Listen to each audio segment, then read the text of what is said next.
pour notre orgueil, nos résistances. Viens relever nos suffisances et chasser notre arrogance. Pardon, Seigneur, pardon pour toutes nos pensées. Bonjour, une fois de plus, bien-aimés. Nous bénissons ainsi le Seigneur pour la grâce qu'il nous accorde ce matin d'être en sa sainte présence. Alléluia. Le privilège d'être vivant et de pouvoir lui présenter ce sacrifice d'adoration qu'il attend de nous. Nous n'allons pas oublier de saluer nos très chers téléspectateurs qui disposent de leur temps pour suivre nos messages vidéo. Bien-aimés, nous continuons à vous rassurer. Le temps que vous disposez ainsi n'est pas un temps perdu. Alléluia. C'est plutôt un gain de temps, puisque c'est à Dieu que vous le disposez. Et c'est lui qui vous récompensera par rapport à cette disposition. Ce matin, par sa grâce, nous continuons dans l'édification de nos âmes avec la parole du Seigneur, telle que nous avons commencé ou introduit dimanche dernier, parlant de l'insouciance des êtres humains. Et le constat qui est fait est très alarmant. Alarmant parce que l'être humain est entré dans une insouciance qui est descriptive. Alléluia. Sur le point humain, cette insouciance est très avancée. Parce qu'il ne maîtrise pas le temps. Mais il est en train de fonctionner alors que le temps de Dieu pousse vers la fin. Les êtres humains fonctionnent comme si tout est au début. Et bien entendu, dans cette condition, il ne se doute de rien. Tout comme l'oiseau qui ignore le piège qui est placé devant lui, il voit seulement les graines qui sont devant et s'engage à picorer les graines et malheureusement au piège. Alléluia. Parce que l'oiseleur ne met pas seulement le filet comme ça, c'est pas.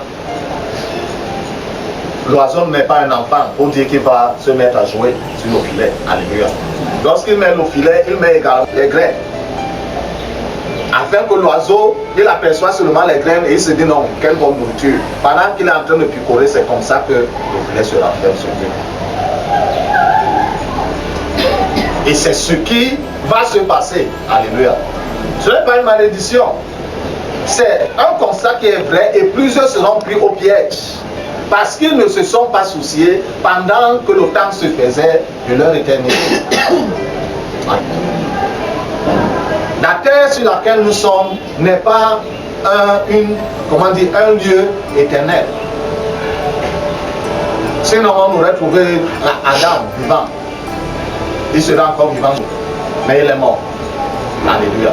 Les autres qui ont vécu sont morts. Donc on continue à mourir tout autour de nous. Ils vont où? Est-ce qu'on se pose cette question? On parlait la fois dernière de l'an zéro. On a même commencé à moins quelques. On est arrivé à zéro. Maintenant, en train d'avancer, on a plus de 2000. Alléluia. Et les êtres humains vivent comme si on est encore à moins. Pourtant, on est en train de pousser vers la fin du temps que Dieu a prévu. Pour se rattraper. Alléluia. Ce matin, nous voulons lire dans le livre de Luc, l'évangile selon Luc,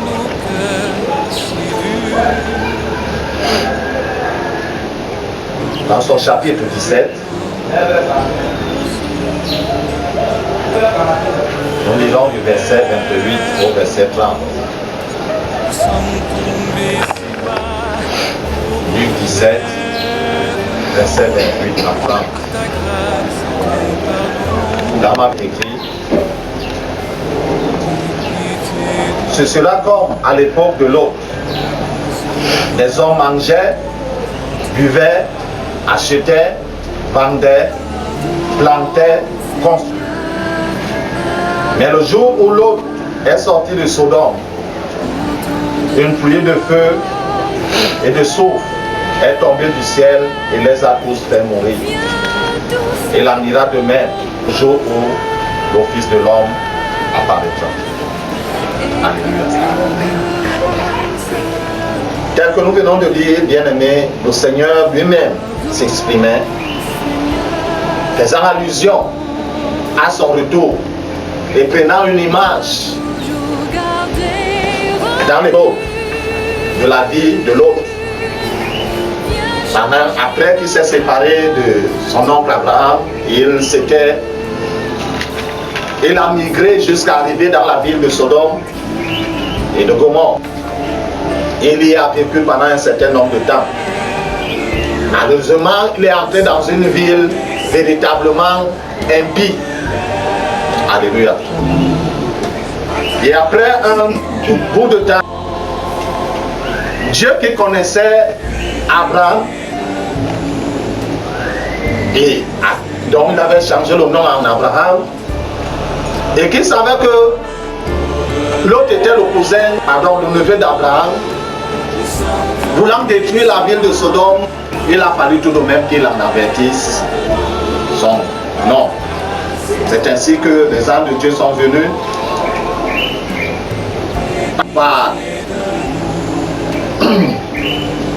le côté où Abraham avait campé pour lui donner l'information que tel que nous sommes là, nous sommes en expédition pour aller raser toutes les villes de Sodome et de Gomorrhe. Et Abraham avait commencé à intercéder. Jusqu'à son intercession n'a pas suffi.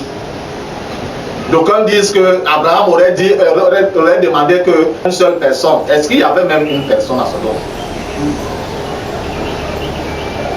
Que Abraham n'avait pas poussé l'intercession jusqu'au bout. Est-ce qu'il y avait même une personne à Sodome? La personne même qu'il fallait sauver, c'est elle que sauver. Mais il fallait raser la ville. Alléluia. Les anges sont arrivés à Sodome, sont partis chez l'autre, et on dit à l'autre, voici la mission que nous sommes venus dans cette ville. Rassemble tout ce que tu as dans cette ville, parce que la sentence est déjà arrêtée.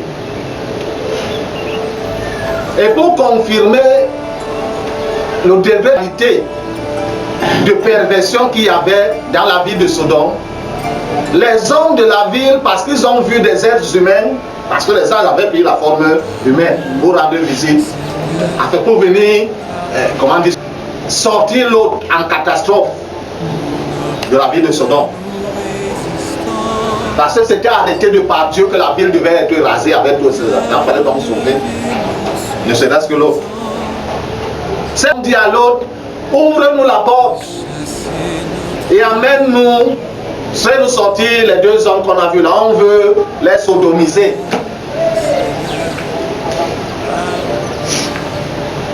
Et les ont frappés d'aveuglement. Ils ont cherché la porte pendant toute la nuit sans la trouver. Et lorsque les gens disent à l'autre, va vers tes gendres que tu as dans la ville. Ça veut dire que l'autre, que ces deux dernières filles avec lesquelles il est sorti de la ville de Sodome, il avait certainement d'autres filles. Va leur dire que voici la décision que Dieu a prise. Et l'autre est parti leur dire, les avertir que la ville détruite. Et les gens de l'autre ont commencé à se moquer de lui. Ils ont cru que l'autre était en train de plaisanter. Et laissez-moi vous dire que l'immoralité de ce temps-ci a surpassé de très loin celle de Sodome et de Gomorrhe. Et Dieu a arrêté depuis de cet âge-ci. Et par tous les moyens, le message de l'évangile est annoncé. L'avertissement est en train de courir, même dans les réseaux sociaux. Et plusieurs, plus qu'à l'époque de l'autre, continuent à croire que ce sont les plaisanteries. Plusieurs continuent à se dire que nous l'attendons. Mais le Seigneur a dit que ce jour viendra comme un voleur dans la nuit. Quand le voleur veut te visiter, est-ce qu'il te donne d'abord, te passe une visite? Il te surprend pendant que tu es dans ton sommeil très profond. Donc quand même on les visite, on vit de tout, c'est le sol, la fraîcheur du sol qui les fait comprendre qu'il y a quelque chose qui ne va pas. Si on les a envoyés pour t'éliminer, ils te réveillent dans la nuit et ils te tuent. Et bien entendu, le diable, l'ennemi de Dieu, s'en réjouit parce qu'il a mis ses plans en jeu et ses plans sont comme en train de réussir mieux que les plans de Dieu. Pourquoi? Parce que l'être humain créé à l'image de Dieu a accepté de s'associer, que ce soit volontairement, que ce soit involontairement, avec l'adversaire de Dieu. C'est quand tu tournes le dos au message de l'évangile, tu as tourné le dos à Dieu. Même si tu viens à l'église, peu importe. Donc on vient même à l'église pour faire la sorcellerie pendant qu'on est en train de prêcher le message de l'évangile. Pendant qu'on est en train de louer Dieu, ils sont à l'église en train de faire des incantations. Le Seigneur de dire, le jour de son apparition, ce sera comme à l'époque de l'autre. Quand l'autre est sorti de Sodome et de Gomorrhe, c'est en ce moment où les gens de Sodome et de Gomorrhe ont compris que l'avertissement de l'autre est vrai. Mais c'était trop tard. Le feu n'a pas commencé à tomber au centre de la ville pour se répandre vers l'extrémité. Le feu a commencé à tomber sur l'extrémité pour survenir au centre. Personne ne pouvait échapper. Même la femme de l'autre qui avait pourtant échappé à la dernière minute, lorsqu'elle a désobéi à l'avertissement qui leur avait été de ne même pas regarder derrière. Elle avait regardé derrière. Gloire à Dieu parce que l'autre et ses deux filles ont marché jusque là où ils ont supplié l'ange que la petite ville qui est là, pardon. On ne peut pas arriver plus loin, pardon aussi. Mais elle a voulu regarder derrière.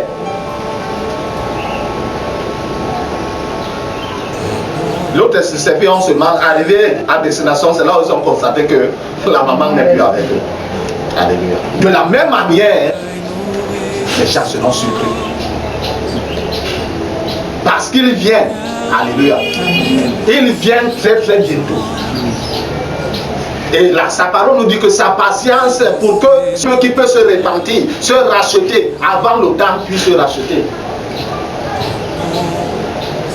Les gens faisaient quoi? Ils mangeaient, ils buvaient, ils achetaient, ils vendaient, ils plantaient, ils compraient.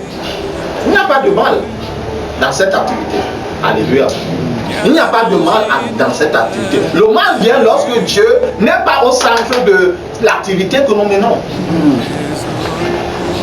Alléluia. Là où le mal vient, lorsque Dieu n'est pas au centre, quand si tu achètes quelque chose selon avec Dieu, tu l'achèteras pour sa gloire. Mais donc on achète des choses pour leur propre gloire. Pour la gloire de l'adversaire de Dieu. Parce qu'il n'y a pas deux camps ou trois camps. Il n'y a que deux camps. Soit tu es en train de faire dans le camp de Dieu, soit tu es en train de faire dans le camp de son adversaire. Il n'y a pas de milieu entre les deux. Donc on a investi pour construire les temples d'adoration et tout. Mais cela, Dieu voit cet investissement dans le camp de son adversaire. Parce qu'en effet, c'est pour ta gloire. Et lorsqu'on construit ce temple-là, on met une chaise en or pour le donateur, tel. Une grosse chaise en or. Là, pour qu'on reconnaisse que le temple, si c'est lui qui a donné les 95% de contribution pour que le temple puisse exister. Alléluia. La Bible nous interpelle dans le livre de 1 Jean, au chapitre 2, du verset 15 au verset 17. Et je vais lire pour nous. N'aimez pas le monde, ni ce qui est dans le monde. Si quelqu'un aime le monde, l'amour du Père n'est pas en lui. En effet, tout ce qui est dans le monde, la convoitise qui est dans l'homme, la convoitise des yeux, l'orgueil de la vie, ne viennent pas du Père, mais du monde. En face, et sa convoitise aussi. Mais celui qui fait la volonté de Dieu demeure éternellement. Alléluia. C'est ce que nous dit la parole de Dieu. De ne pas aimer le monde. Le monde, c'est quoi? C'est ce système de choses établi par le diable pour s'opposer à la volonté de Dieu. C'est-à-dire, tu veux faire quelque chose, tu mets Dieu hors de ça. Tu es en train de faire cette chose pour la gloire de l'adversaire de Dieu. Et ce qu'il y a dans le monde, c'est la convoitise de la chair. Tout ce que notre chair veut, on donne. Je parlais tantôt de l'immoralité ou du degré d'immoralité qui sévit ou qui est répandu dans ce monde. À l'époque de Sodome, c'était les hommes couraient après les hommes, les femmes après les femmes. Mais de nos jours, les hommes courent après les bêtes, après les animaux, pour coucher ensemble avec les animaux. Donc, quand même vont au sein pour qu'on bénisse l'union entre un être humain et un animal. Quelle insulte contre Dieu. Quand quelqu'un a mené sa vie de cette manière, on vient toquer à ta porte parce qu'on entend toujours chez toi qui croit au Seigneur Jésus. Ah, voisin, bonjour. Est-ce que tu n'as pas la musique religieuse là? Pardon. Bon, par amour, comment dire cela? On prend quand même, on donne. Pendant la période, peut-être une semaine avant le deuil, on commence à mettre Dieu est bon, il m'a fait du bien. On entend les chants de célébration dans ce lieu. Je ne sais pas si c'est pour corrompre Dieu.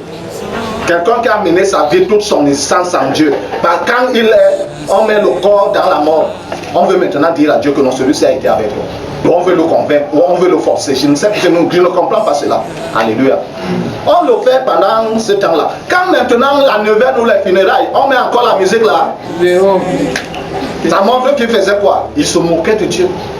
Et les chants qui sont censés célébrer Dieu sont utilisés pour célébrer la mort. Et qui le fait? Ce n'est pas les animaux, c'est les êtres humains. Et l'adversaire de Dieu s'en réjouit. Il rit parce qu'il sait que ceux-ci sont dans mon filet. Et quand la fin arrive, la fin est arrivée. Alléluia. C'est maintenant que le temps se fait pour qu'on puisse se rattraper. Il nous a dit de ne pas aimer le monde, les chants du monde. Parce que si on aime le monde, on n'aime pas Dieu. On ne peut pas aimer les choses du monde, les choses qui sont opposées à Dieu et aimer Dieu en même temps. C'est impossible. Le cœur là ne peut pas accepter les deux.